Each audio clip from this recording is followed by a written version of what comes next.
on. Hello, everybody. We're lucky to have the wonderful Tony Blake back with us today, and with his cap on. I thought I'd wear my lion ears. And we're going to discuss the Enneagram. So I thought I'd just do a quick quote first to get us going from In Search of the Miraculous. And for those of you that like page numbers, page 287. So this is from Ouspensky.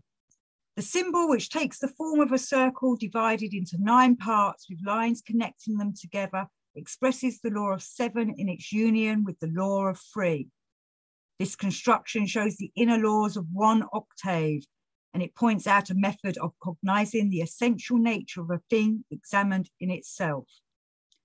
The isolated existence of a thing or phenomenon is the closed circle of an eternally returning and uninterruptedly flowing process. The circle symbolizes this process. The separate points in the division of the circumference symbolize the steps of this process.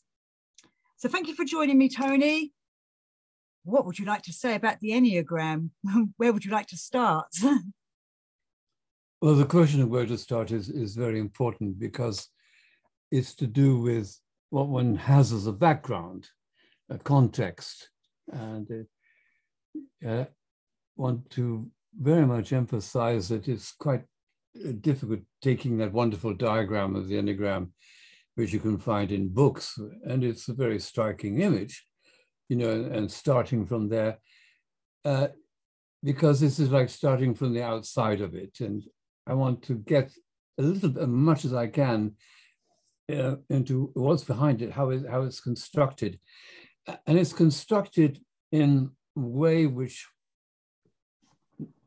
uses methods or techniques or principles which I believe go back thousands of years.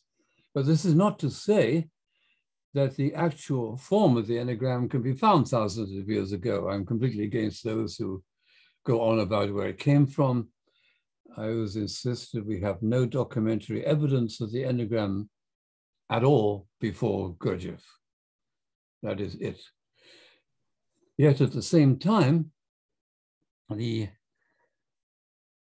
way, the mode of thinking which is in the Enneagram can be pointed to and does go back a long way. So I have to try and make sense of that.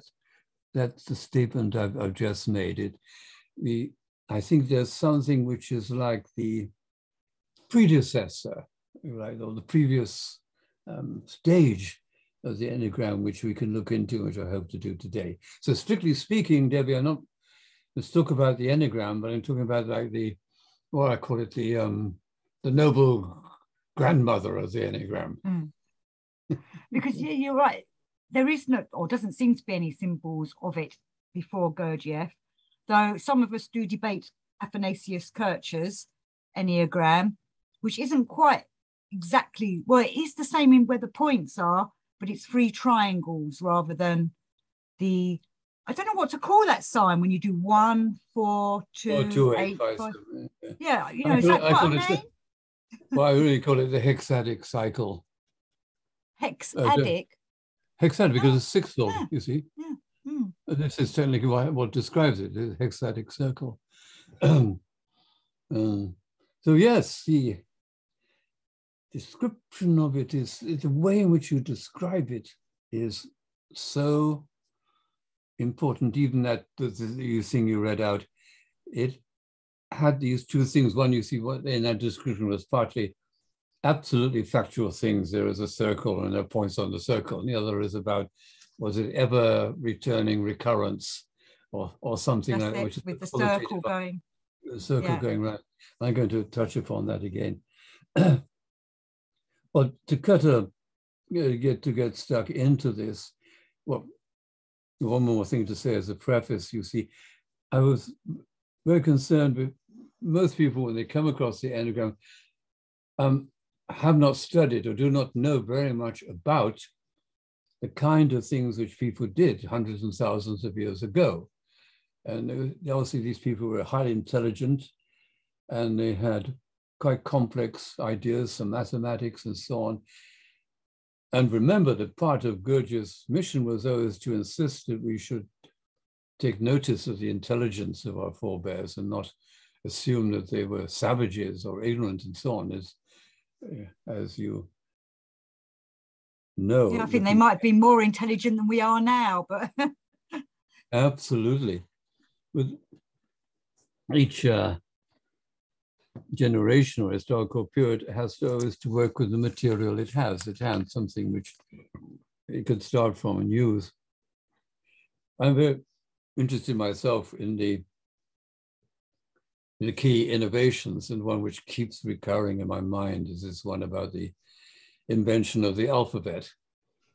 As you know, I still wonder about it, that it's said to be one of the rare things which was only invented once.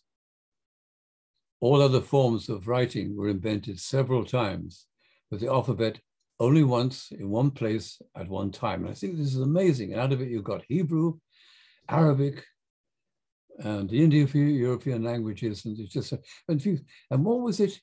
A simple thing. Just sorry to go off on a tangent like this, but that, you know, the thing which happened initially in writing was called the rebus, where you started with pictures, but then what they took from this was the sound of what was pictured. And then that was used to compose words together out of the sounds of the pictures. You see, so you could see picture and sound, that's called a rebus. But, and what these guys did, and it's supposed to be a group of miners, and I like this especially too, you know, Debbie, because they were not some super esoteric elite or so on. They were sort of a group of miners working with the Egyptians and wanting to find a common language to do their job. And so they weren't special, extraordinary people at all, but just people wanting to do a job. And they came at this certain time, instead of taking the picture to designate a sound, you know, like ma or something like that, you see, they just took the initial part of it. That's just simply, you know, M, and they used that was the foundation of the alphabet. That simple step, you think it's obvious, but it wasn't. That was the stroke of genius. And who was the unknown man who did? But I've gone really off on a stretch. Can I quickly add something to that? Yes. I used to talk a lot to a guy called Omar, who runs a place called Ram Omar. He makes Egyptian art and he does Egyptian clothing, but he has such a wonderful understanding of ancient Egypt. And he used to say what you've just said. Ancient Egyptians, their written down symbols weren't, for example, cat. The word for cat was actually meow, meow. So they did everything by sound. Well, Yes. you'd think they'd draw a picture of a cat, but they didn't. They did a picture that represented, or the letter represented meow, for example. I can't think of the other examples, but he went through so many. So I know what you're saying there. Yes, it was the sound of the word represented. Interestingly, the potential is you have some means which enables you to make combinations, new combinations. That was the thing. So you start with that, it's just the sounds. You can put various sounds together and make a combination of all the different words. But if you get letters, you can make even more. And it was strange to see the alphabet in its various guises are the same. It doesn't look the same, but it has the same elements. The ABC in Hebrew, you see, for example, in Arabic. Aleph, F, Gimel. Yeah, that's right. And in the Greek, alpha, beta, gamma. And this kind of thing. Oh, they all have the same kind of characteristics, which made it so versatile across many languages. But we must get on another thing. Now, the thing I want to say is about the scholarly aspect of what I'm going to talk about, just to give some context again.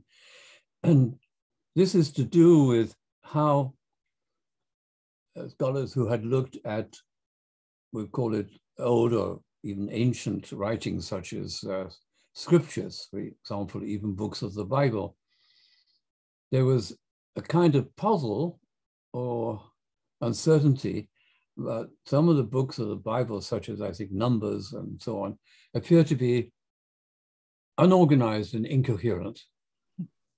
And so they just think like, well, what's this rambling off and doing? It didn't make any sense of it. And this is known for hundreds of years. And even in, you find it in other traditions, in Persian, in some of the more Islamic countries, the same kind of dismissal. This is incoherent. And it appeared that what had happened, this is the conclusion, was that the way in which these things were written had got lost sight of, so they didn't have the key anymore. And this is a property of our research into the past, that you find sometimes things get lost. It isn't there all the time and built upon. Things get forgotten. And maybe because people are no longer interested in doing it, or economic pressures or wars or whatever it is, but still that things were forgotten. And so then they found this method, which at that time got called ring composition, and suddenly it all made sense. You could see the sense of it. So it's the idea, you had to get an idea of the structure of it before you could make sense of it. And it showed how it was put together. Now, I have to try and bring two strands together in this, first of all. That is that point I just said, you've got to think about the structure of something and make this different from, or really kind of almost something independent to the content of something. So you get these kind of structures which are enabling you to put something together, to construct something. One of the basic things people always wanted to do, of course, was to construct a narrative. But there are certain requirements of a narrative or a good story, you see, which we'll come to in a moment. So there's that whole thing about finding a structure which decoded this. To see this which appears to be chaotic and senseless, in fact, was intelligent and meaningful. So it's an important discovery people made, and suddenly things are like, oh, that's what they were doing. It makes sense now. And this was tested over many things. The range, which I know about, extends from, say, Homer through the books of the Bible, and then even the Quran, and such modern Sufis as Rumi. There's quite a wide span, and all of these demonstrate this method. So it seems strangely like a transcultural method, which was embedded in people who were the writers. But I have to say something about that, because this method became strong with writing, mainly because with writing you could have an extended amount of material. Something spoken, it's hard to remember everything. You see, you have to do it. Okay. Now, I am being a bit slow about this. I want to get this atmosphere of what people were doing. And so it's a history of people telling stories in such a way that there's a message in the story of some kind. Now, there's always of some kind, because when I'm going to talk about these structures, they're not kind of fixed and rigid and dogmatic. They just enable people to do things. And if you're in the tradition, you can pick up what they're doing. It doesn't always exactly the same kind of scene. And one point I hope I don't forget is to suggest how it might tie in with, and does that interest you, as astrological structure, and the 12-fold division, why that appears. Okay, now the other thing is, there's a way of the basic key to the little gizmo, the atom of this method of composition is given a fancy name, chiasmus. Chiasmus means like a cross, you see. And so it's something found in very elementary form, almost in folklore, folk speaking. I'll see if I can find the example Mary Douglas gives. If I can't find it easily, I won't go on with it. And chiasmus, that's spelled K-E-Y, chiasmus. C-H-I-A-M-U-S, chiasmus, chiasmus. Oh, okay, it's not the word I thought it was, okay. Yes, all right. Now, this may seem quite primitive. It's what Mary Douglas speaks about from her childhood, about a local countryman and the way he spoke. This is actually he spoke, which then was quite strange, but even now it would appear quite strange. And this is the sort of thing he'd say. So if you can work out the pattern of it. These young plants don't want too much water. See, that's the one idea. Don't water them every day. Second statement, you see. Then something comes in different again. Water them every other day. See? There's actually three quite different statements, you see. But now it goes on. If you water them on Monday, do not on Tuesday. Water them on Wednesday. Now, what does that remind you of? You see, the second statement, don't water them every day. So it's repeated in a different form here. Now, the last one is, too much water isn't good for these young plants, which is almost the same as these young plants don't want too much water. Now, can you picture it? This 5/4 scheme, this pentad even, you see, you get a sequence which is called A, B, that's the first two lines, you see, then C, this middle line, then it's something similar to B and something similar to A. So the A and B have got inverted. Is that all right? Yes, yes, I get it, yes. Yeah, it's great. And so the thing in the middle is always like the punchline. In this example, it's not elaborate, it's so simple, it seems a lot of repetition, but it's just like, because you actually, what you see is the practical point of the whole thing. Water them every other day, the definite statement. But the thing which surrounds them is to package this statement so you get hold of it. But what? So if you don't get it the first time, you should get it on the rebound. Rebound, yes. And so this simple thing has a lot of structure in it. And it is, to repeat myself, it has an intention of focusing on a thing in the middle. And one of the slogans about this method, which Mary Douglas and her scholars always come out with and say, the meaning is in the middle. Now this is path. Sorry. Pardon? Go on. The middle path. Well, the middle path. But this is sort of unusual in the sense that I would say, I don't know if you agree with me, that in most things we're more used to is like building up to a climax, you see, or building up also the declaration at the end.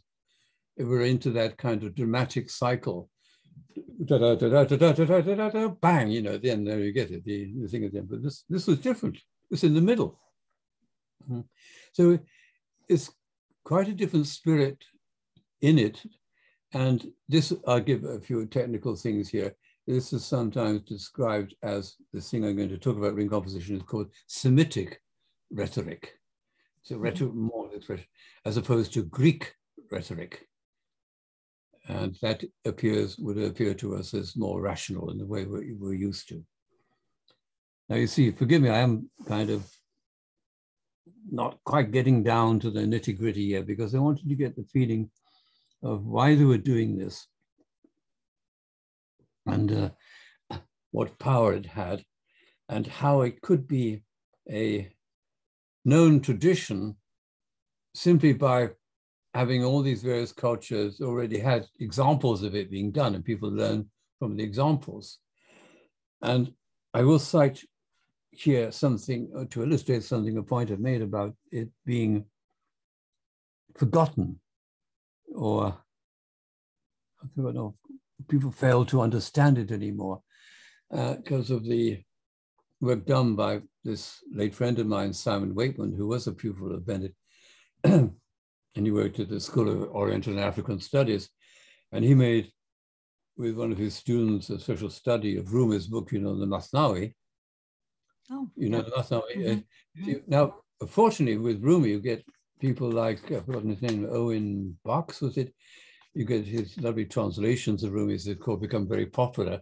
But what something like O.M. Marx has done is just completely destroyed the actual structure of the Matnavi. He just takes parts of it and produces this beautiful thing, but it loses what was into it. And people take this, you know, the story of Rumi, he was full of, you know, the time he was full of this inspiration from Shamsi Tabriz, his master. So he got this outpouring, he came with this creative, marvelous creative poetry. And so the whole storyline was, or the party line was, this just demonstrates a man intoxicated with love pouring out his heart, you see. But what Simon did was, because he knew about this background research, was investigated and found, of course, Rumi was an extremely intelligent man, absolutely top education of his period, and he actually knew these methods.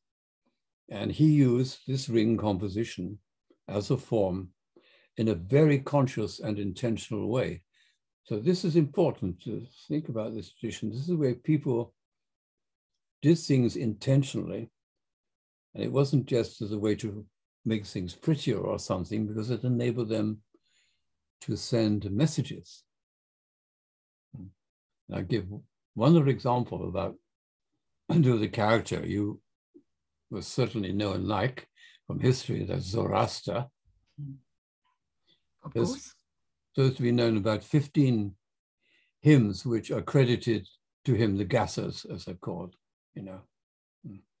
Now, each of them has this kind of inner structure to them, which I'm going to explain to you and kind of thing.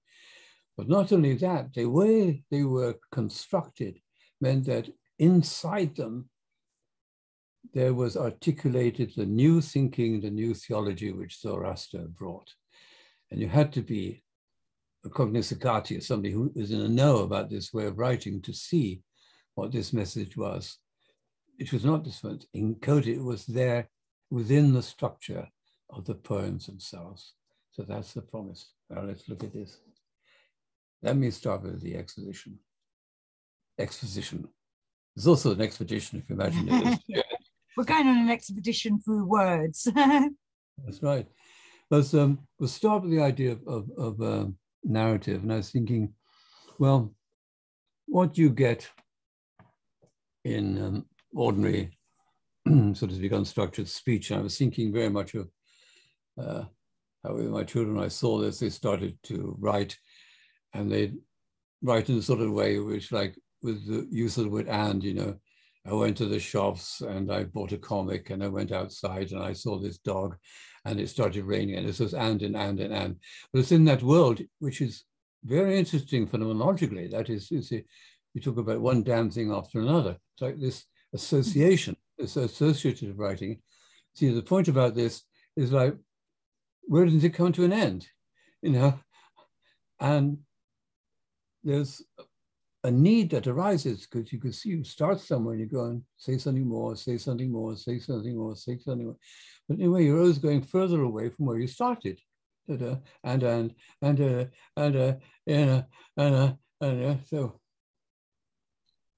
what does one do? You see, this is a practical question. There's no shape to it. And you mentioned in your description of Enneagram one of the basic shapes, which is the sometimes shown by the picture of the snake swallowing its own tail. Ouroboros. Ouroboros, Mr. Ouroboros himself, you see. And so that instead of I just draw it for you, the sequence, just the sequence. That's because we're going to have pictures with this presentation. Well, there's not going to be very elegant pictures, I'm sorry, but never mind. Because my English teacher used to say to me that the best writers were those that didn't use and she used to teach, and she was one of the best things for me for my own writing. I'm really so grateful I was told that. You got it, you know, just, you know, in this thing with the sort of series of arrows, you know, dumb and, you know, and actually saying that each arrow is saying something, and so it goes off, and it's, and I've just said that, haven't I? You see, there, and you've got to see, there is a question here of shape, and design. Something comes into it to make this more whole and complete. And the simplest thing you do, of course, is to turn it into a circle. And, you know, it's obviously this kind of thing. Now, very good. Yeah. You see, this has a number of good points about them. The first one is that because you got it in a circle like this, you have an end and a beginning, which is the first, how to say, piece of structure you get, because you've got a definite chunk in that thing. But more than that, they join, the end and the beginning join at the same point. Now, you think back to the Enneagram. This is, in fact, exactly what you get in the Enneagram. Do you remember why? Well, because of the way the arrows go. No, you know about the nature of the point at the top, you see, has these two values, is 0 and 9. It's the beginning and the end. Mm-hmm. And people sometimes say, why? They want to put it into a spot. Why do they say? We have it, they're the same point.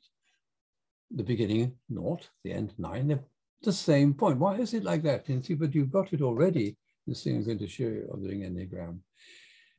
Think back if you're feeling a bit puzzled. Let's take succor from the poet like the divine Mr. Eliot. In the end is my beginning. There it is. Or that wonderful book by that scholar Messier Eliade. Do you know Messier Eliade? Oh, I love Messier Eliade. I'm currently reading his letters and his diaries. So. Oh, that I've never done. But one of his books was The Myth of Eternal Return. Yes. Mm-hmm. And think about that and all those ramifications that hardly begin to go into about recurrence, which is this same cycle. You know, this round and round we go. And you can, it's not simply to say you just, it's repetition, but of course repetition is important because that's how you get understanding, because you can go through the same thing again and again. It also is, of course, basically a symbol of wholeness, the circle, the whole. And this matters.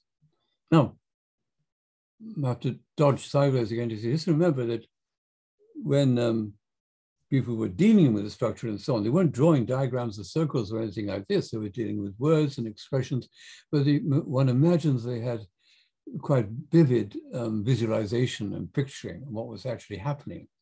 So on the page, so to speak, you wouldn't get a circle, you'd get text, but you would read it as if it were in a circle. You would know how to do this. Now, this is very good also for two things. First, one is that whole idea of containment. In a circle, you've got a container. And this is incredible. It's a hermetic circle. You see? And it's so important. It's it doesn't leak, so to speak. It can contain something, can concentrate something, it can build up something, can have an insight in all these kinds of words. See, I'm waving my hands around here, this kind of thing. But you're making a circle. yeah, that is right. So far, all we've got in terms of our model, our picture, is simple. I'm just going to write it without the arrows, so I'm out of circle. And let's put a top point up there. That up there is the beginning and the end brought together. Yep. So where the snake would be eating its tail. Exactly.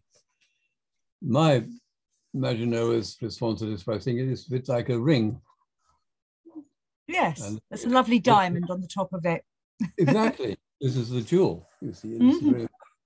Now, this was in this single ring composition. This was given the special name by the scholars, that is, and they called it the latch.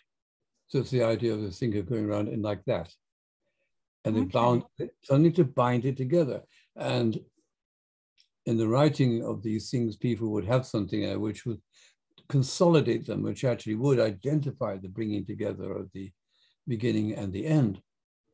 Now this, I'm thinking the word degenerated or faded out in time. I mean, what you got left in it was, of course, the idea of the moral of the story. You know, you get a story told, and then at the end you get the moral of the story, which brings it all together. So that's the idea of that. It brings it all together. And as I said, you go back to the Enneagram, and it had the same thing. The 0 and the 9, the top point is the union of beginning and end. And it's that which makes it whole. Okay. And it's very important. It's a very artistic point. Now, we haven't yet brought in this part of this word, chiasmus, or chiasmus. I think it's chiasmus pronounced. The chi is that cross figure from the Greek. Excuse me. And that is, what does this mean? This is sort of crossover. Well, we're going to go back to this circular figure, and I've put some arrows back to show you. You can have the two sides there, you see, have two directions. Coming out, it's going out and then returning. See what I mean? Yes. Oh, this always puts a little thrill to me. It's sort of going out. Then what does it do? It has to turn around to go back and go back. So there is a certain place on it, and I'll do a black circle on here. Actually, I'll write the words in here.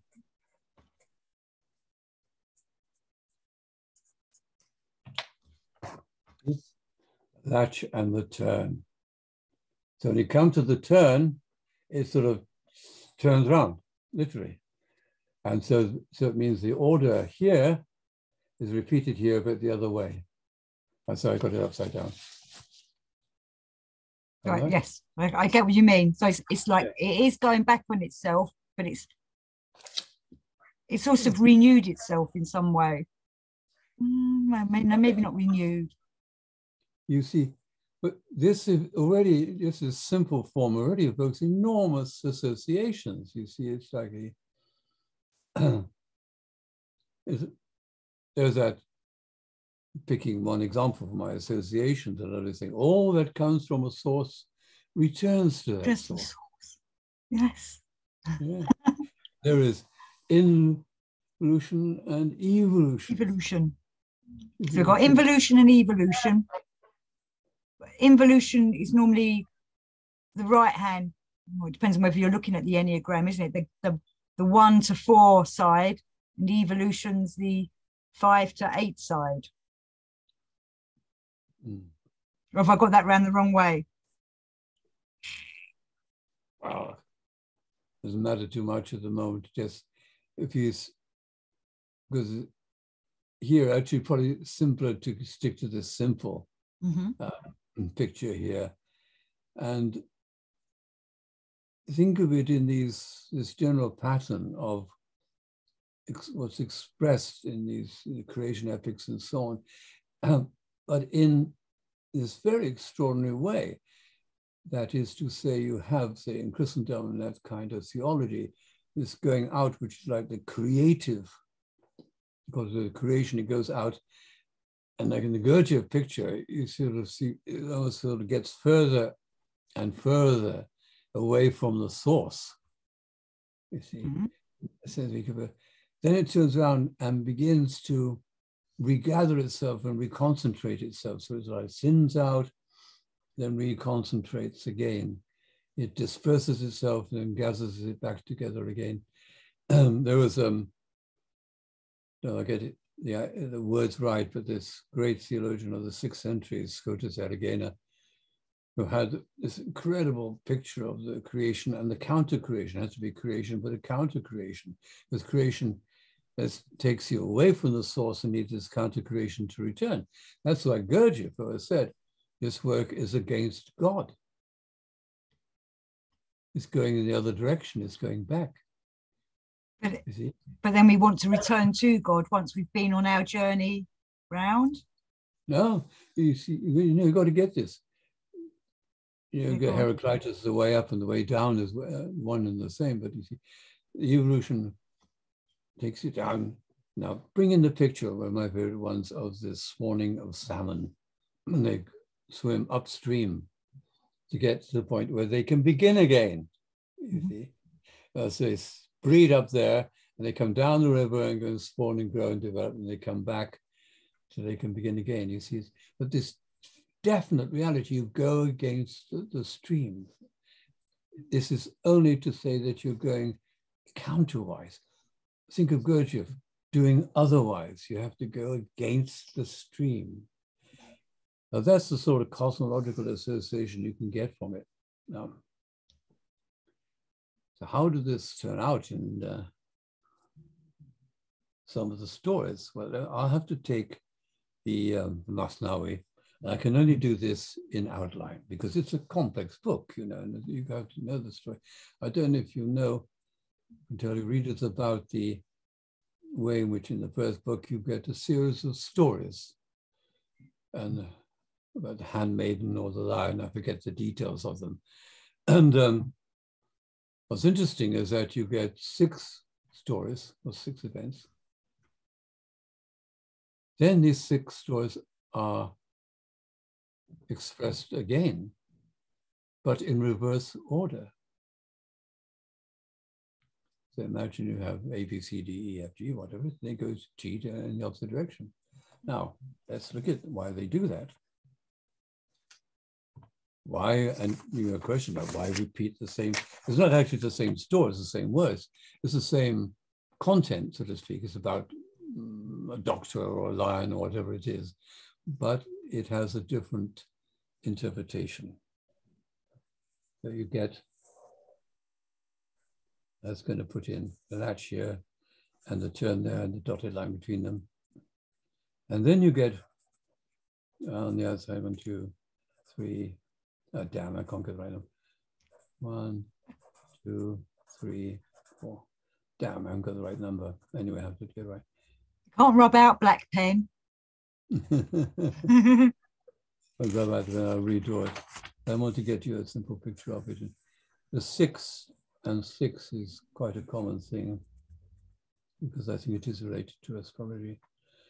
So 1, 2, no, 1, 2, 3, 4, 5, 6.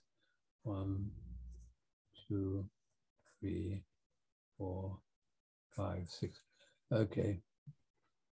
So I'll put it A, B, and I'll show it to you in a moment. E, F. There's F again. E, D, C, B, A. But I'll put a dash on in reverse. And so it may look a bit messy and difficult to follow. But you see, you've got the ABC of the story going up and they're repeated going backwards. Now, why do that? Sorry. Okay. Yeah, yeah. I'm having revelations as you're talking about it. Actually, about right. I get it. Yeah. Okay. No, it's making sense of other things that I've done in the past that maybe I didn't understand at the time. That'd be good. Yeah, because there are these. You know, it's based on Mary Douglas writes about it's based on basic things of our nervous system, where our brains are organized. Because there's obviously a sense of symmetry here, but bring in whatever associations you like. I mean, one I always bring in myself is to say, like, this middle line is like the looking glass in Alice. So you look through the glass and you see it the other way round. Other way round, yes. I'm actually using an Alice in Wonderland cup today, so that's good. There you are. That's very handy. That's exactly, you see. Right, yes, but then Lewis Carroll, he knew secrets, stories, sacred ways, the mysteries. Oh, you see, you get this, what you see, you've got what I want to see, of course, you've got the circle, which I say is like the container. Now you've got these sides to it. So there's something going to happen between them, and is usually put as lines across. That is to say, because they're about the same thing. And this is a simple form of it, of course, more complicated. So they're opposites on the picture. A wouldn't be opposite A, would it? It would be. Yes, it is. Oh, yes, A and A dash, the two forms. Oh, okay. You got it? You see? Because that's what yeah, because I thought it was backward. A, no, it's got to be the same form in this simple form. And so you got, what you're doing there, you're having two sides of the same thing, two versions of the same thing, two perspectives of the same thing. But by saying that, imagine that the people who do creating these things were artists, or they're just doing it in the way they did it, in the way they felt, and to make use of these comparisons. And I will, in a moment, talk about the way Rumi uses, which was a very strong application, very interesting application. But remind you about, you've got these lines, which has a meaning, and also the central line here, which is this sort of basic bare symbol for what's, if you like, it's rather like being the spine of this organism. It's a central column, you see, which holds it together. And some poets, and I might show you, I find it in the book here, from which Simon got out from Sufi love poetry in India in the 16th century, that actually build along this line a whole theory which could be read in its own right. And I will try to explain that in a moment. As you can anticipate, this already, this simple device, really like dividing in two, can produce a lot of interconnectivity and so on. Why have this kind of repetition? Well, it helps memory, because by repetition and so on. But it also brings in psychologically this extraordinarily important thing, which is just simply having two versions of the same thing to contemplate, which already stretches your mind, It's like two sides of, you start thinking a line up, you bring it out, and you're sort of stretching the mind in between. You get these two different versions, you see. So could one side, I'm just speculating here, one side be the left brain story, yes, and the other side the right brain story? Yes, yes. That's certainly one modern interpretation of it, this kind of thing. Absolutely. And it must, as they Mary told us, it must correspond to something natural in our way our nervous system is built, because it has to be capable of being recognized and renewed by people. Excuse me. No, I'll give straight away the way Rumi uses it in his Masnavi. And you've given possible interpretation of the left and right sides, but he does it in a very, very strong way, which Simon brings out in his book, The Mystical Design of Rumi. And that is to say, this right-hand path tells these stories from the perspective of man. But the left-hand side tells the same stories from the perspective of God. So already, you see, what a teaching. If you absorb the whole text and you understand the structure, and you've got this very active contemplation going on in you, these two sides of man and God. And of course, I suspect, what corresponds to the middle line then?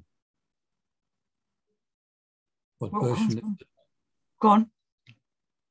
The seeker. Yeah, I was going to say me, but I didn't know if that was me being. Yeah, the seeker. Yeah, it's me. This is like, you know, this has got, you know, this is exoteric, the esoteric, you know, and then this is the, what you call the psychokinetic, or the interpretation. But these are so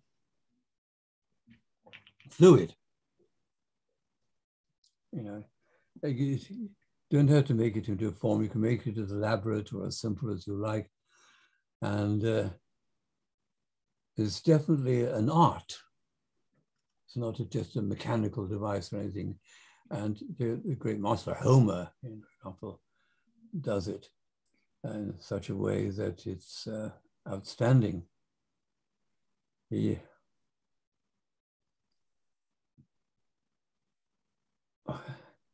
Now, when I've drawn these parallelisms, I want to remind you of something in the Enneagram.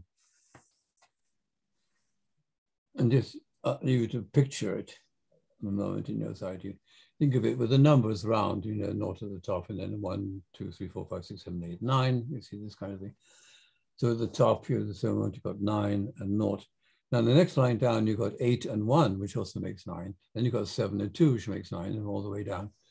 And I think this is, you see, this is like saying that the, of course, the wholeness of the whole event is in that top point, which we call the latch, you see. But then it's elaborated in these different, so to speak, sections of the whole as you go right down to the bottom. And each is offering a certain perspective of this whole. So the top point is the main whole because it's the end and the beginning, but it has all these intermediary approximations to the whole. I just think how subtle this can make your writing. Absolutely beautiful. And so when you get in the, I say, when you get to the Enneagram, you do have that, you have a remnant, I believe, of that string composition in it. And I'll try and do this thing as prettily as I can, which isn't very much.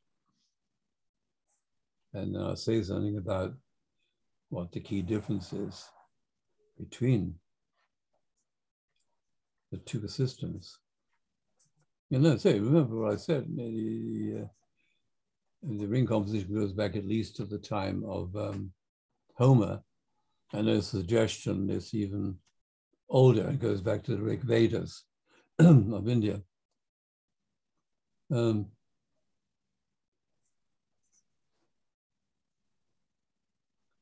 I'm going to sort of. And also probably why verse is such an important thing in it all, I suppose. What is? Verse. Oh, verse. Well. For doing this kind of thing.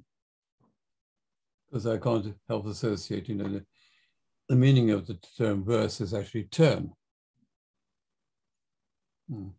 That's right, yeah. Converse is to turn with, and so on.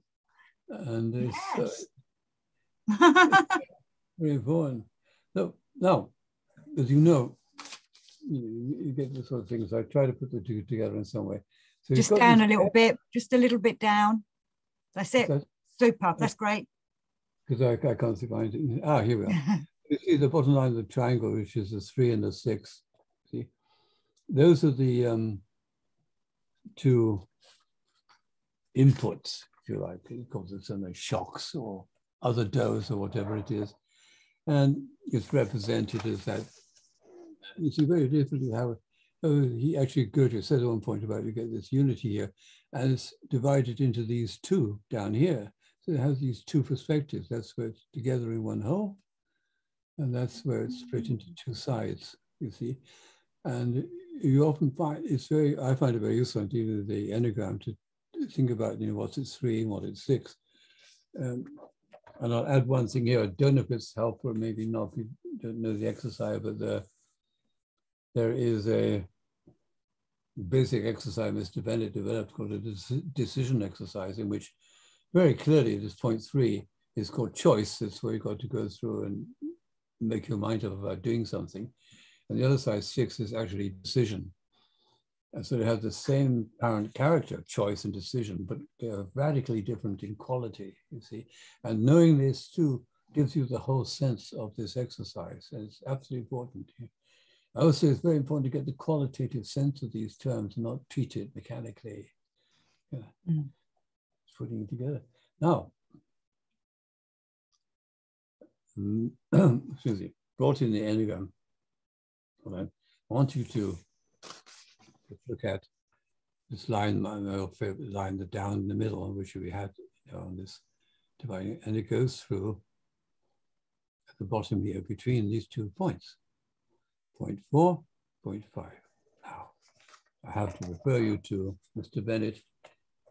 I remember being quite surprised when I noticed this. It took me some time being dumb to notice it, that in, say, his, I call it his favorite little classical Enneagram, the kitchen.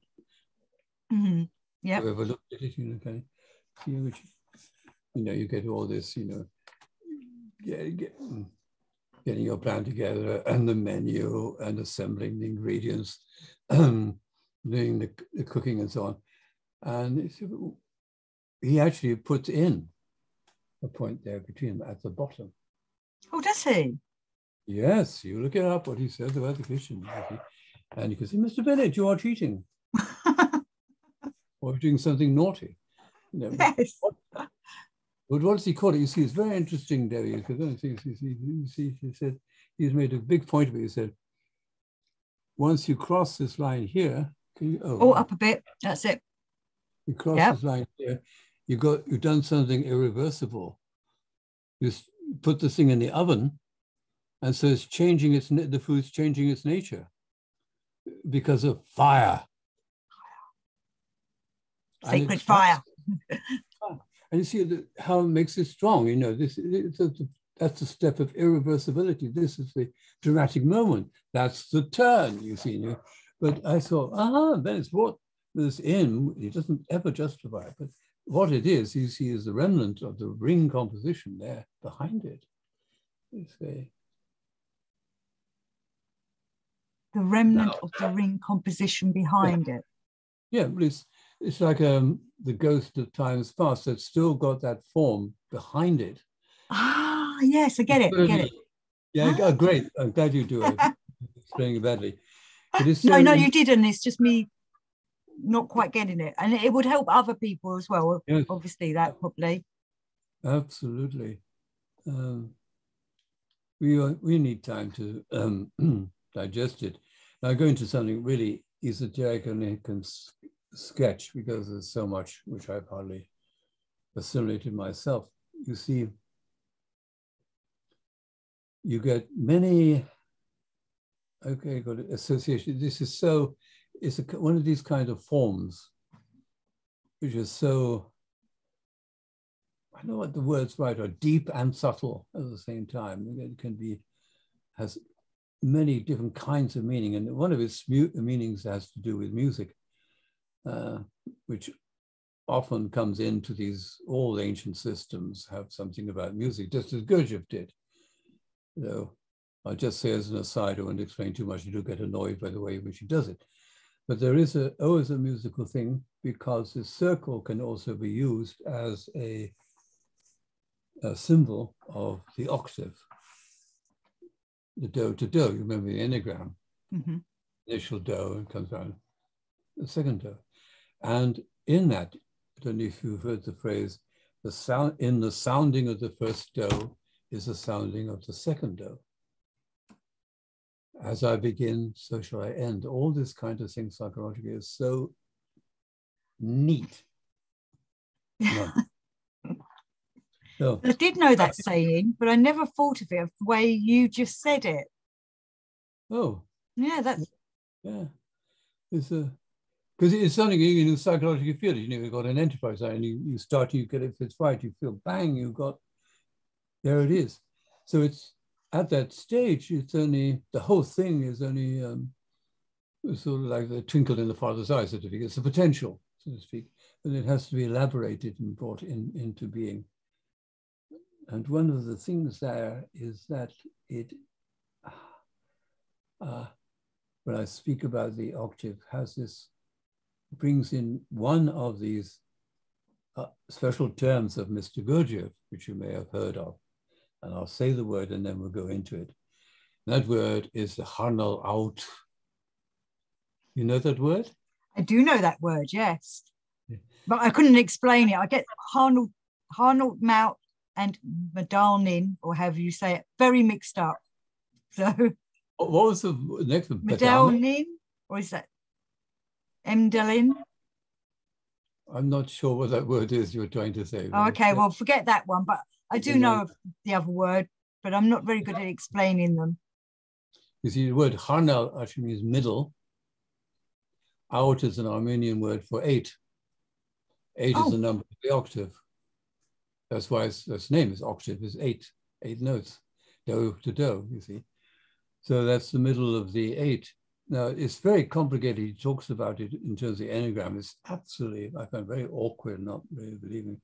But here it's perfectly true, because if you take this as the octave, do to do going round, you see, then this is the middle point of the octave. Now, this in music is called, technical word is the tritone, and in Middle Ages it was known as the diabolus interval, the interval of the devil. Devil, yes, the devil's, yeah, okay. I've forgotten what it is, the exact term, I've forgotten the Latin for it. And it was banned from medieval music, you see. Now, of course, in recent music like Debussy uses the tritone because he has a special scale and so on. It's not that trouble. But it's very valuable for a lot of kind of feeling reasons in it. One is that it emphasizes at this point at the bottom in the middle, and which Bennett gave in his example, named fire to. Fire. It says what? Fire? Fire, yes. As in the kitchen, you know, that's the fire comes in, the heat comes in. That is, it doesn't give you a sense of drama, of chaos coming in. And this is changing the whole story, so to speak. This is something right. There's something remarkable happening there. Now, it so happens in terms of the formalisms different cultures evolved, bringing that of India. The character and the mythology of India, which is placed at the bottom point, is called the god Agni, who is the god of fire. And so you get the sense, god of fire, a tritone, the middle of the octave, and it's, where is that? There's the point, you see, it's as far away from the end as it is from the beginning. That's the point of maximum displacement. And that's the whole nature of the term. Now, can we extend that? And I'm thinking, I have to say this is quite synchronicious for me, because last week I was talking to someone about the devil's note and how in music surely there should be an angelic note to counteract it, or a divine note to counteract it. I find it very interesting. This, for me, has been real revelatory because of it being the halfway point where you could go. You can continue on, can't you? Or you can give up. Right.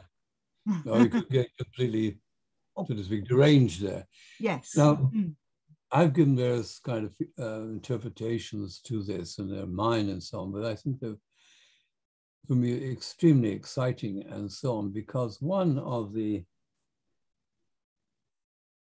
implications, which is thrown up for me about this, going back to it as something, we give it the grand name cosmological, that you have this sort of creation, you see. Now, what comes then, and this I won't be able to justify in any detail, just at this bottom point, is something like the incarnation. You see, it's something put in the creation as found at the lowest point, which has an independent freedom. So it's also the place of the rebel. Is Beelzebub criticizing the authorities? Is all of that is also as that duality you find in the Christ symbol of, you see, he's the son of the Father, but he's crucified. You see, and this is the nature of symbolism in his major work about the pneumatic universe. Bennett goes into this nature of symbolism. He says very, very important things about it. Because he's not, for him, symbolism wasn't, you know, we've got the symbol here and here's what the meaning of it. The symbol, here's the meaning, you see. It can't be like that. He said the essential thing about symbolism is that there are multiple meanings all at once. Doesn't mean one thing. You can't make an equation, this means that. If you start talking like that, you don't get it at all. You don't get symbolic language. And he actually talked about, you know, it's very rare to find a group who can deal in symbolic language, because you've got to have this sense of the manifold meaning all at the same time. Yeah. And it is, you get mechanical minds who don't like this, because it's good to mean A or B or C. You can't sort of mean A and B at the same time, but there it is. So there, think about something introduced. I get off on it. I project onto this picture. Something gets introduced into the creation, which is at the, what do you call it? It's like in a shop floor, yeah, in the dirty world, you know. And there's even, I think, a way in which I could paste onto this that story I love very much. I'm sure you know it. The Hymn of the Pearl. You know that story? Mm-hmm. Yes. But see what happens to the son, basically, it's so interesting way. It's a crude part of it, but the prince is taken from heaven and put down to the land of Egypt. You see, which is here. Lift the book up just a little bit. Okay. That's it. So, great. My finger's getting cramped. And then it's that where the dotted line is, you see, going from above. I don't know if you remember the story of the hymn, because you see, by the time the prince himself has got there, he's forgotten who he is. And what happens is that the Father, Divine Father, Mother send the bird to him, who tells him who he is. And that's just at this point. And that's where the turn comes, because that's he can return, you know. So I've emphasized this part because I want to, I would say this storytelling is a big clue to all of this, you know, and these ancient hymns and so on, you see. Now, it is important because I think a lot of people, they kind of know there's something, but they don't know what it is, but you're explaining to them how this works. How it works.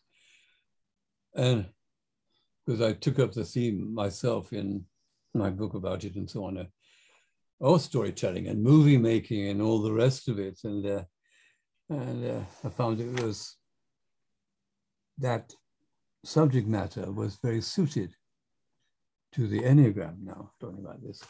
Mm-hmm. Now, let's think about then, a moment of pause.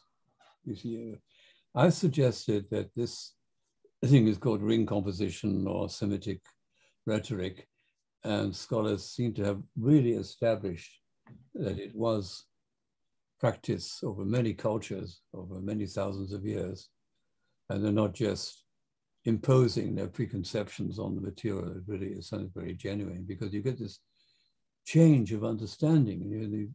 You see it in this way. Suddenly you go, I see how it really does fit together. And it's also, and she insists very much, it wouldn't just happen by accident. It has to be intentional. It's very, very sophisticated. And we have in this to remember the kind of cultures of that time, which they didn't have much textbooks. You see, you didn't have that kind of thing. You know, so because you don't get textbooks until you get printing and that kind of thing.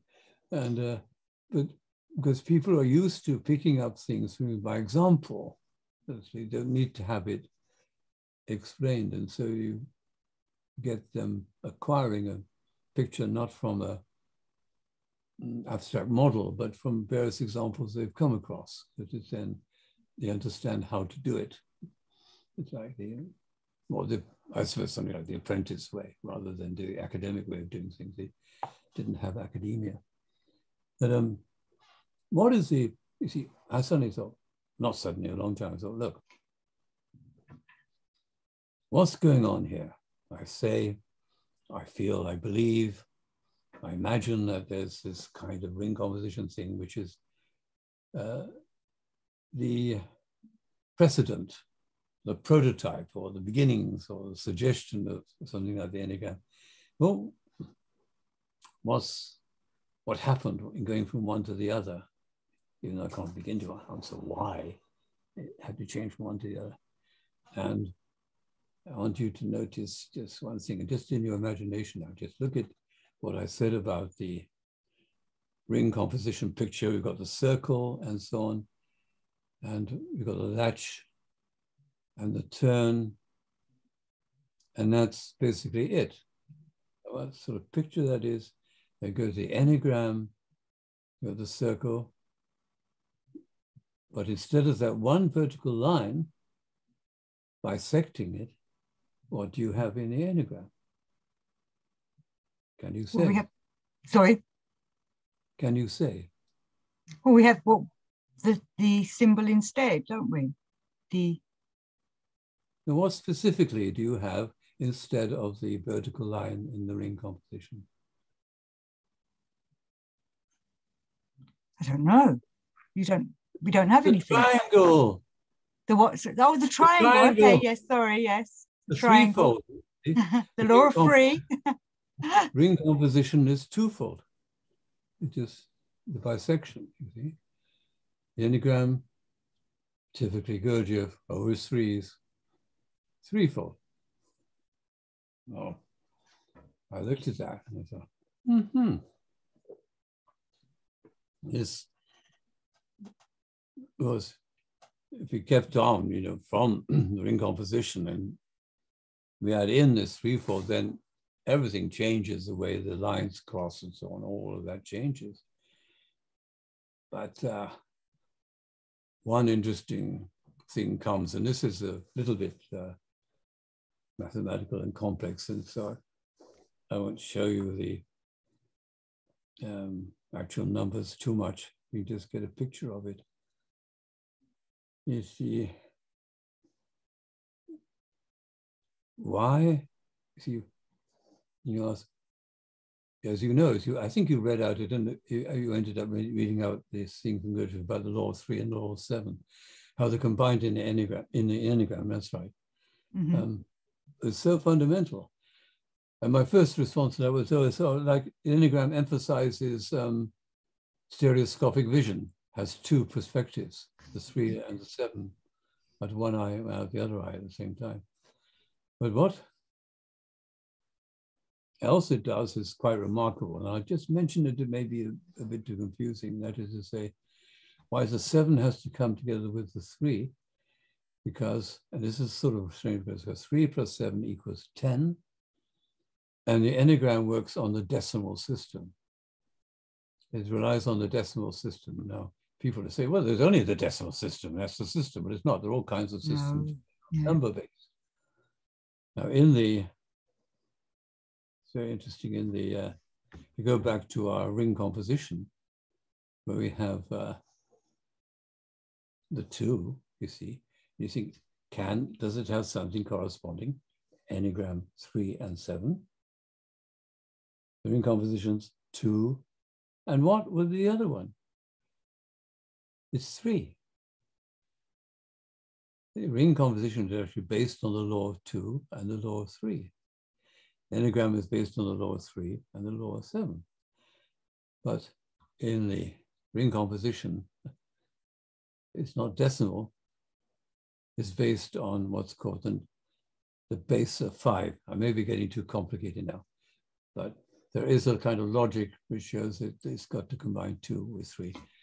I know about the base of 5, but not very well. But I know that some ancient civilizations, they worked on the 10 system, didn't they? Which would be that's the decimal, that 10 system, the decimal system. Yeah, but there are other systems like in Sumeria, the duodecimal system based on 12, which we inherited until the 20th century and so on. And you can base it on anything 3, 5, 7, doesn't matter what it is. But usually this is excluded because we've got habits of which one we do. Get it, that. You see, I wanted to get there is a hidden logic here. Because people don't say, they accept. Gurdjieff says it's the law of 3 and the law of 7. Right, fast, scuff, right, 3, 7, right, let's go on with it, yeah.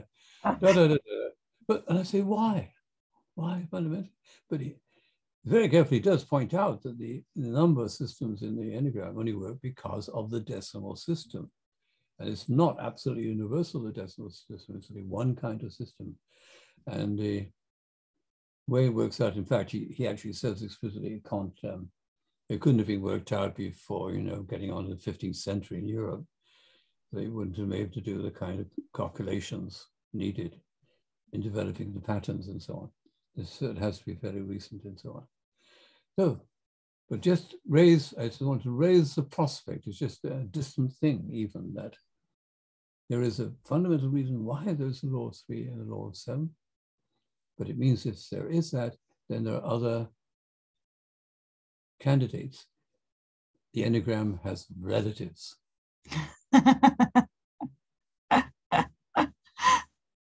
It has okay. It has forebears, and it has descendants, and its descendants get interesting. I remember there is, you see, and I'll just jump the gun on this and get into some largesse of wiseacring, so to speak. The next one up was actually, shall I start from there? No, I'll start going up from the Enneagram. You see, there's a one above the Enneagram. Yes, there is. And it has, I can remember if I got it right, maybe I think I got it right. It has the, based on the law of 4 and the law of 17, there's the next one up. 4 and 17.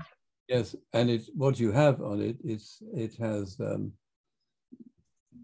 16 points on it. The Enneagram has 3. Sorry, the Enneagram has 9. 9, yeah. What I call ring composition, which has 4. And you see the other thing, a pattern goes from squares. There's actually one center of the ring composition, which is 1 squared is 1, 2 squared is 4, 3 squared is 9, 4 squared is 16. And these all have corresponding forms. So the Enneagram is just one particular example of a whole system, which is probably chosen pragmatically because it's relatively simple and based on calculations people are used to, and so they can make sense of it. But there is a pattern. And I think the most important accessible one is this of the ring composition. And so they're not the same thing? No. Or, right, yeah. I call it compatible.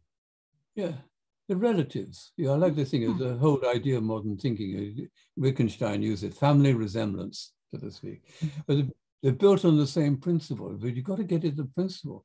You see, I think there's, and I wanted to do this myself because of my background, like following Bennett in a way, not to have things so arbitrary. Just these guys come up with this diagram and say, this is wonderful. So it is. You see, I wonder, what did you, why, how did you put it together?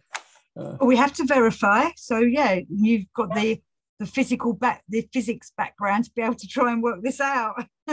Without you, what are they constructing? What they're trying to do, and it's absolutely remarkable, and the increasing complexity from the 2 to the 3 and what happens from it, and so on. It's a very good one. But I think it's possibly better because there is now a whole corpus of work available, about the use of this thing I call ring composition.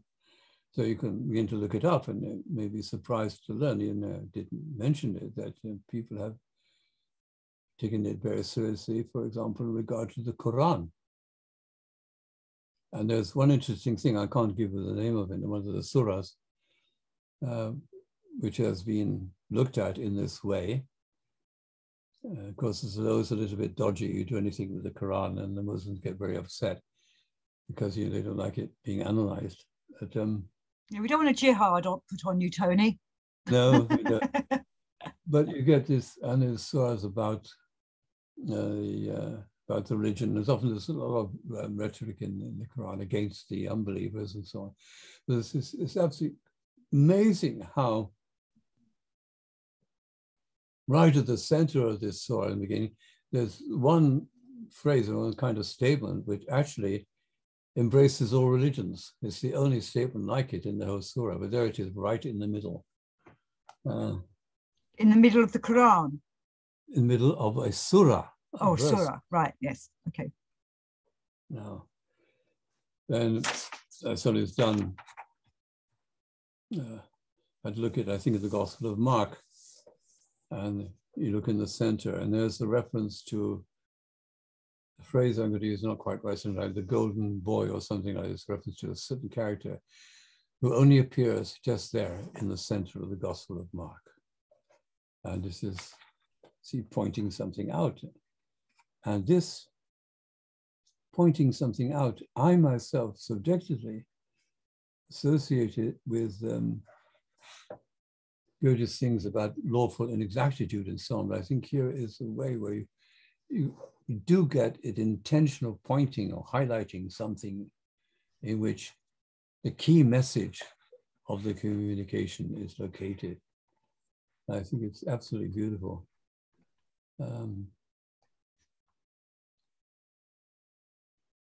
So because I'm just looking for an incredible treatment about the whole of the Old Testament, because this can be on any scale, you know, a little story and very big stories and even whole books. I can imagine the whole of the Old Testament put into one ring composition. I'll find it in a moment. It's one of those things, you know, you ever want to find something. Yeah, the dark forces stop it appearing. There are the dark forces. The latch, come on. This is the law of Monsieur Sod. Monsieur Sod, no, who tells it. But you see, but you got to get, of course, this idea of scale. And so you can have big and small, and you can have rings within rings and so on. You can imagine me absolutely, how to say it, extremely complex. But the point is to help memory and understanding. Is beautifully designed for that. So somebody can put something there which can enable something to happen in the understanding of the reader. I think that's so important. It is, yes, a continuous movement. Yeah. It's going to be that thing, the central phrase, come on. It's just, While you're looking through, can you just spell that word for me again? That was Chiasmus. Chiasmus. C-H-I-A-M-U-S. A-M-U-S. Right. Yes. Because that is very important as well for people to look up more on. Oh, here we are at the beginning. You only get against, I'll try and point out. This is the, oh my God. 1, 2, 3, 4, 5, 6, 7, 8, 9. It's more than 12 in total. But this shows it in a different way as a kind of step pyramid. You just get the idea of the general shape of it. Could you just do it a little bit closer to the camera? That's it. That's great. So down the bottom are the very books of the Old Testament or the Pentateuch. And above it is the analysis of them. And so you see the pairs across. You should just like, imagine it's over a circle. It's just put in this way as a way of representing it in a way to understand what's happening, how it's built up. And what it brings up is that right in the center, where my finger is pointing here, and I have to go up a bit. That's it. Is, I think, Mount Sinai. Oh, right. Yes, Mount Sinai comes near it's not quite, it's the third one down. And so what's that book again? Because I know people are going to say, what was the book? Well, it's the Hebrew Old Testament. No, that book that you're getting that picture from. Oh, yeah. Thinking in Circles. Ah, okay. So people, because I know people will ask otherwise. Mary Douglas. Mary Douglas, yeah. It's very nice because she's a lovely woman. I was she died before I could meet her. It's only about 140 pages, not longer. And she goes through all sort of examples. He even ends up looking at Agatha Christie. So that's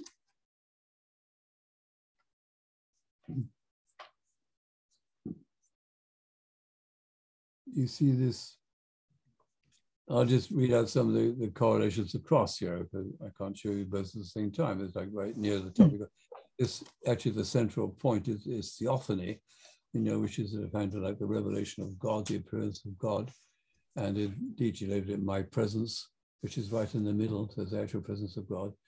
Then the covenant between God and man, which is this next layer. And beneath that is the thing about Mount Sinai, about the sanctuary. And so you get these various episodes in the story of the Jewish people, including the Exodus, entering into the promised land and so on, and how this form, the simple form of the Chiasmus, the two sides, helps form the whole journey in one's mind and hold it together. See, but also get the inner and outer meanings. An inner and outer meaning, absolutely. I love it. I'm going to get that book. I think you like it, Debbie. It's more than because she's a very honest kind of academic. She doesn't try to just bamboozle with a lot of words and so on. She's actually looked into it. Very almost a down-to-earth sort of way, and try to make it accessible to people. And she tackled a very severe problem. I don't know if you've ever heard of the classic English novel Tristram Shandy. Yeah, I've never read it. I know of it, but I've never read it. Yeah, I hardly remember. I saw the film they made of it, which is something like this. I had a little bit of impression, but she tackled it because everybody, people regard it as mad.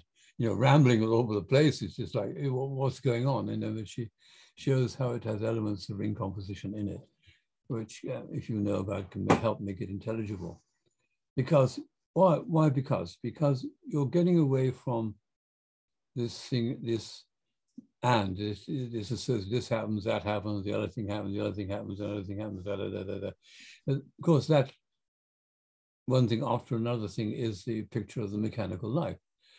And that, or I would know, I would suggest that when you look at this, you say, well, this is going to make sense, in a way. We've got to bring in things like the future acting upon the past, to the ending sort of coming together with the beginning, you see. It's got to be something drawing it together. And this is what it is. This is a composition, what draws it together. If you're any little episode or amazing, you go, my God, now this is happening and that's happening, that's happening. But no, you see, it's a teaching about there is a pattern, a meaning to things, even though it might involve very dark events and so on. There's still a pattern, a meaning. And it can embrace not only narratives or stories, but where you have to do complex teachings. And there are parts in the Bible, like I think it's Numbers I mentioned again, which you get episodes of, and also then bits of the Talmudic law, the Hebraic law, and so on. And you begin to sort out which is which, and you see it's a way in which they can have a sandwich of elements of action, elements of what do you call it, jurisprudence of the making of laws coming together. But it all makes sense, and it's people dealing with complexity and so on. Now, anything else come to your mind? You could have at least one more point to bring into the picture. No, because that's a lot to ponder. It's like my brain's whirling at it all, because I know everything you're saying is really ringing true for me, but at the same time I'm having to ponder a lot of it because it's a lot of new information for me. It's the thing to do in the end, you know, Debbie, is when you can get around to it, you know, it's just like do something yourself, make something. Both I and my old friend colleague Richard Heath, we both at one time studied this very extensively and used it in our own writings. You can bring to bear on it like small samples. There's like this saying from Churchill, he always claimed never to start a sentence before he knew how to end it. See, that's the latch. Yes. And I remember... To be honest, I'm like that about my books. I don't know how these authors write books that start, I'm just starting it and seeing where it goes. Just baffles me. I don't know how they do it. I need beginning, middle, and end. There you go. Of course, the beginning, middle, and end is more the Enneagram with the, you know, the classic three scenes, which that's Aristotle, beginning, middle, and end. And then, of course, in some forms of the symphony, you have three movements. This is the classical one, and so on. Why do you have that? And then as you started me thinking about something else here, which of course tends to happen. You get stimulated, you look at something else. I can't remember that main point, but I'll take that. You see, in terms of the Enneagram, there is at least two ways of dealing with it, because one's used to it in Enneagram, thinking, you know, the circle, the movement.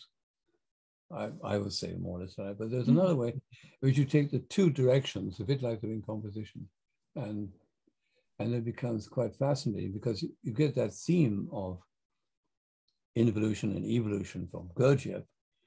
And Bennett took it up as saying, you can define life as where involution and evolution are balanced, you see. So then becomes this middle part of the Enneagram at the bottom, so to speak, is then a priori this realm of life. Okay. Mm-hmm. You didn't look at it going on to something else, but it's actually, there are regions then, this region of the what's below life, and what's beyond life, and how they come together into this dynamism. Oh yes, I can't help, I can't resist speaking about movies now, and just briefly, but I undertook such films as the Terminator, you know, the old Schwarzenegger film. And I saw something very interesting about this thing called the hexatic cycle, you see. I mean, might end up with speculations about that. You have, as I said, excuse me, for this slogan myself. Going back to Enneagram, this picture, you know, kind of, it's a history, it's a story, the end, in that sort of way. But there is this other way of looking at events, which has a different character. And this, from beginning to end, is the way we call it in time, in linear time. But the inner cycle is different. So when I dealt with the movie Terminator, I had, of course, to deal with its content and subject matter, which is time travel. And I saw, of course, the inner lines were actually the story from the point of view of those characters in that film who travel through time. Whereas Sarah Connor, who appears in the movie, she's subject to ordinary linear time. She doesn't know anything else. So these other characters impinge on her, but they're coming from another realm, which is in touch with the future as much as with the past. See, and that kind of thing. I just thought there it was in the movie. Of course, some people as my dear friends have frowned upon me for using such a low film to describe these spiritual things. I thought it was absolutely very good perfect. films. They're very, and obviously the storyline about also robotics and AI and things are very apt for today. And time travel is very apt for today. But that's very, because it's her son's in the future, but he's sending back his father, though he doesn't know it, Yes, back to the past. And then the exactly. Terminator himself is coming from the future into the past, but then there's many different Terminators, so they could be different points again. And then our first original Terminator, though he's bad at the beginning, he turns and becomes the good one that looks after the little boy. Yes, you've got it. I can appreciate if you take, I get really reactive towards people taking the Enneagram in terms of it was talking about spiritual matters or something like this. I think it's not a very good, not much help for getting understanding, because the understanding really comes out of everyone's actually ordinary experience, how you deal with your ordinary experience and this kind of thing. So I thought movies, I wonder if you got these guys make these movies, they're creative people. I mean, they're doing, and they're creative doesn't mean they do it at random, actually almost the opposite. They're finding connections and forms which make it coherent and meaningful. They don't just do stupid things at random. Well, because some do, right? Because they're perverts, but about that. Well, that's why certain films still stay true for, well, like kind of like myths, that underlying story that they've done because they've thought about it, and like you say, what you're saying about them. So it's a story that's quite pertinent rather than the crappy films, which is just someone's like, well, I'm going to try it from this way. But they've not following what would be not a pattern, but like the Enneagram octaves, not following the octaves. Also, I want to emphasize, you see, I say people, please don't get, and I have particularly for saying this, stuck on this damned Gurdjieffian octave. It is a kind of extremely artificial device he uses, but there are patterns. You see, you want to be, it's point to be sensitive to the patterns. And then, because you mentioned myth again, and I picked up on that in my mind because the classical thing of Campbell, the hero with 1,000 faces and so on, you look at it in what he calls the monomyth, the basic myth, it easily maps on to the Enneagram. It's or some aspect of the Enneagram. And I think this is most exciting, and even you can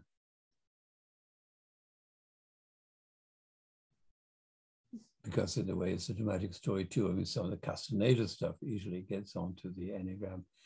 You just look at this side of all of this, excuse me, which has to do with the the path of the hero. And I always say to people, you just have a few more minutes, I hope. I hope I'm not taking you from your lovely that's walk. fine, a few more minutes. I'm concerned that you've not got a drink there with you to Yes, I didn't prepare myself. Wet your lips. Yeah. Because you normally have your cup of tea, so that's why I thought, right, I'm going to make myself a hot chocolate so that we. But I thought, yes, whatever. Oh. And I just wanted to quick, I suppose I use the word octave because I've heard many people describe the Enneagram, not the Enneagram, the symbol, but the numbers round it as an octave. But I should use the word the Enneagram numbers. Yeah. That's what Gurdjieff did, Yuti, and I think it's very misleading. Just incidentally, I mean, just for somebody in the audience who may respond to this, because Octave comes out in his what he calls the Law of Seven, and just the other day, because I was researching, but I looked up something, and he says about this Law of Seven, and he's very insistent. He said he took the Law of Seven to be the law of hazard. And he always kept on insisting, if you try to pin it down, you end up with nonsense, he says. You mustn't pin it down.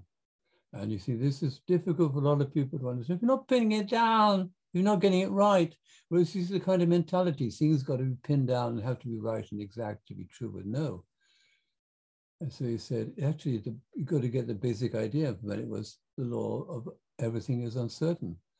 See, but for some reason, they didn't like Gurdjieff, insisted on, well, in a way, it's true to the general character of tradition to become using music as a language, as a metaphor for everything.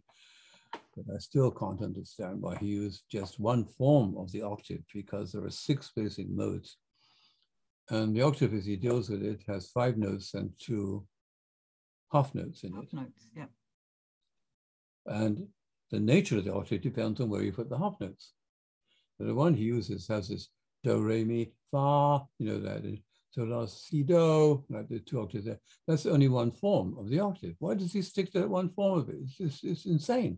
And nobody questions this. Why he did that in that way? It's the major key of C major. It's the Dorian scale, I think, in the Platonic series. But why? Because there are, and just think of all the other kinds of octaves in the world, like the Indian octave has got 22 notes in it and this kind of thing. The word octave is deceptive because it means 8, of course, but actually what matters is the interval between do and do, which is twice. The higher do is twice the frequency of the lower do. That's what it is. It's 2, number 2. And then you can see a whole other world. Anyway, blah, blah, blah. I'm trying to say about... We spoke about this before in a private conversation. I kept meaning to say this to you afterwards because I had to think about it. And I was wondering, maybe Gurdjieff did that on purpose because it would make people go on and look at it rather than just feed us the information. He's just given us a little tidbit, and people like yourself have figured it out that there's more. Yeah, but there are a lot of questions around it, including I just have to mention something right about this whole thing about the group secrets of the truth. I'm really sure, you know, what the stuff Gurdjieff had, he couldn't get done it all himself. Must have been some group or other, but you never get any evidence about them, who they were, what they did, how they worked. And it's so frustrating. He keeps on talking about ancient manuscripts. He never shows you a single document in all of his propositions. You'll have to believe what he says and all the rest of it. But anyway, I just wanted to deal with this picture of the underworld, in a way. And look at this picture you see here. Simplified it a lot. You get the circle and just a horizontal line at the bottom. Now, the whole thing is what it's like. We've got near where I live here, the site of the Thomas the Rhymer. I don't know if you've ever heard of him. Yep. But he was a mystical prophet in Scotland who got taken by the fairies at one point. The Queen of Fairy fancied him, and he was stuck with her for a time. And he got out, and he was cursed by her, actually, always to tell the truth, so he became a prophet and that kind of thing. But anyway, there's all this thing of sense about descent into the underworld, and there is in the path of the hero in the Campbell thing, and the way in which he has to go into this world, this other world, which is a place of trial, effort and trial. You know, the shadow. In Lord of the Rings and so on, and even literally, because there's a lot of it in episodes where they have to go underground into the place, the dwarfs and the mines, and so on. So and so you get this whole sense of the well, you're going to hear the portals. You have to, there's entrance in and the entrance out and so on, and possibly at a certain time, not careful, you never come out. But it's the underground because it is, I think, in going back to a Gurdjieffian language, it's in a way the place of work, because there's a place of effort and suffering. You know, and you think about the parallels with Mr. Bennett's favorite thing, the kitchen. That's the realm of food being made. In Goethe, it's the deeds and sufferings of light. This is where the first cycle you see up here is simply this established for separation at the top is home, and to separate from the home, and the person on the vision quest leaves his people and goes into silence and often fasts and has no food until he has to meet somebody who is the guide. And so the shop becomes the guide who has to take him through this portal. And it is... which is sometimes your other self, your dark self. Mm. If we did it through the Star Wars analogy, Luke Skywalker met himself.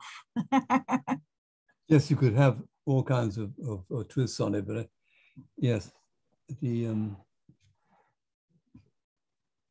yes, so maybe try and wrap this up because there are lots of implications in this. What I'd like to leave people with is you get into it and find these patterns. One of the indications that maybe you're onto something is you find so many things become illuminated and start to make sense in a new way. So don't get too stuck on the visible forms of these things. Enter in, if you can, into the spirit of them. But this one, I'm going to claim this is more or less the kind of summing up line. In both the ring composition and the Enneagram, you get this emphasis on the middle. Because it's that's where the action is. That's where the interest lies. It's where life is. And that's a very simplistic, qualitative idea, but it's extremely helpful. And the ways of going through it, an Enneagram has a very sophisticated thing. There are 3 ways represented by the 3 symbols. One is the circle, which is the, we call it the daily round. Have to go through this, the long way round, so to speak. Then you get the sense of the hexatic cycle, which is the smart way round. And if you've got this special perception and insight, you can go that way. That's where the sequences are quite different and quite otherwise. But the most profound of all, of course, is the triangle, which is the law, the true law, that I used to call the logos of the thing, which has to do with the purpose. When you get directly connected with the purpose of the whole thing, and this is the most direct of all. You don't need to go through either of those other 2, so there's a depth. But this is just an exposition coming from just taking these elements and you contemplate them and you begin to draw out of it a meaning. You try to test it with your experience. But that theme, which definitely has that definite expression in ring composition, the meaning is in the middle. It's a wonderful guide. So, Mary Douglas, wonderful when thinking in circles. And if there's anybody, I don't know, I just don't know whether David already promised to make partial diagrams or just leave people to remember what you can remember.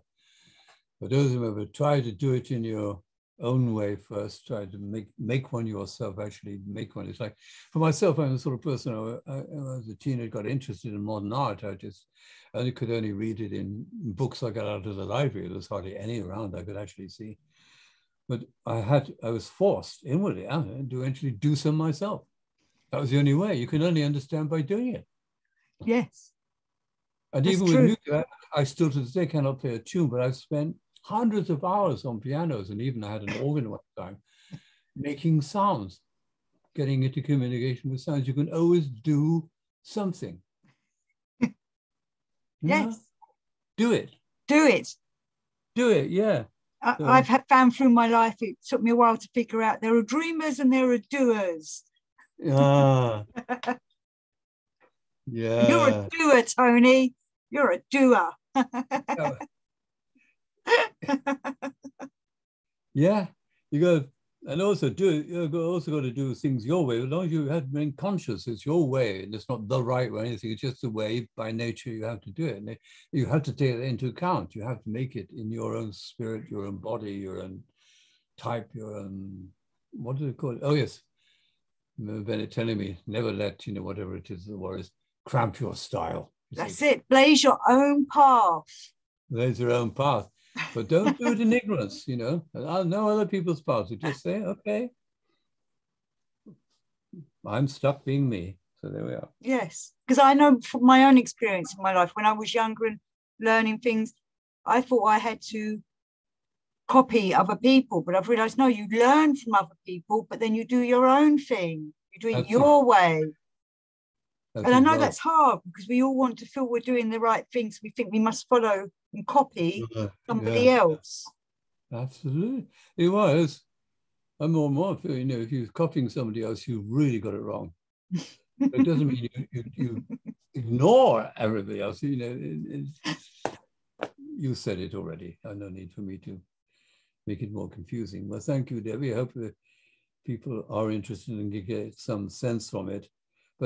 And also the spirit, of this investigation, this inquiry is just not expecting one to be, given baby food about it, or pre-digested, something pre-digested, but you've got to work things out for yourself. But it's, always, you've got to make it always not just meaningful, but enjoyable. Yes. Well, Gurdjieff himself said, have fun. Did he? Oh, yes. And I'm actually working on a show all about that at the moment, actually. So that will be coming up soon. A show? A musical? No, just another talk from me on this channel, but about having fun and how if you don't have fun, it can kill you. Yes, it can. This having fun is a very good medicine and protection and all the rest of it. And it makes for friendship, which is and it's always fun talking to you, Tony. I always appreciate all your shows, and every time I learn something from it, and every time I think every show gets better and better.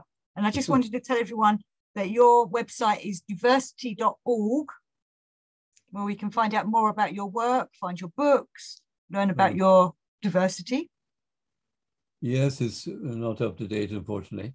And with all of it takes so much time, doesn't it? You know what it's like. You must, with the amount of work you do on your magazine and so on. Yes, yeah. My magazine's Hermes Risen, if anyone's interested in looking that up. We have some wonderful writers there on an esoteric magazine for today. No, yeah. And even Tony's contributed, and hopefully he'll contribute some more sometime. But I find talking to you on these kind of shows are revelatory, and I know people like them and enjoy them. So I thank you very much, Tony. And I just wanted to say, I have a little pen pal. His name's Wayne, and he always sends me, well, we write to each other, pen pals, but he always sends me a bit of a verse. And this week's was a Rumi one. So if you don't mind, I'm going to finish the show with a Rumi, very short verse sent from Wayne. And Rumi wrote, "Make peace with the universe. Take joy in it. It will turn to gold. Resurrection will be now. Every moment a new beauty." So thank you very much, Tony. Thank you all for listening. And all you folks out there, join in the conversation. That's it, yes. Well, people do comment, so this is great. You'll be intrigued by all the comments our lovely listeners put down. So thank you, everybody. I'm going to press stop.